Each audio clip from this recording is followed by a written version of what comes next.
Mumbai police force से बर्खास्त अधिकारी सचिन वाझे ने पूर्व गृह मंत्री अनिल देशमुख पर लगाए आरोपों के बाद भारतीय जनता पार्टी नेता चित्रा वाघ ने महाविकास आघाड़ी पर तोप दागी। अनिल देशमुख पर सचिन वाझे के आरोप बेहद गंभीर है और देशमुख का काला बुरखा फट चुका है। चित्रा वाघ ने कहा, हम इसकी गहन जांच की मांग करते हैं। अनिल देशमुखांचा काळा बुरखा फाटला। सचिन वाझेने अनिल देशमुखांवर केलेले आरोप अत्यंत गंभीर असून देशमुखांचा काळा बुरखा टराटरा फाटलाय। उद्धव ठाकरे यांचे सरकार सत्तेवर असताना पैसे मागितले जात होते असे सचिन वाझेने सांगून टाकलंय।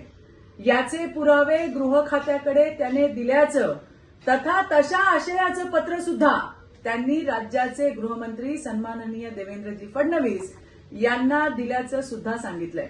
आमची मागणी आहे की याची सखोल चौकशी केली जावी।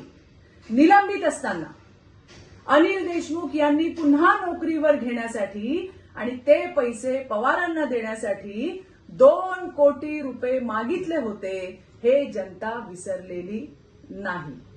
सचिन वाझेविषयी बोलताना उद्धव ठाकरे यांनी भर सभागृहात त्याची पाठराखण केली होती। सचिन वाझे म्हणजे लादेन आहे का असं बेजबाबदार वक्तव्य उद्धव ठाकरे यांनी केलं होतं। हे देखील सर्वश्रुत आहे, सगळ्यांना माहिती आहे। आज पुण्यामध्ये उद्धव ठाकरे यावर बोलतील का? महाराष्ट्रातील जनतेला या वसुली गँगची अधिकची माहिती देतील का? याची आम्ही वाट पाहतोय।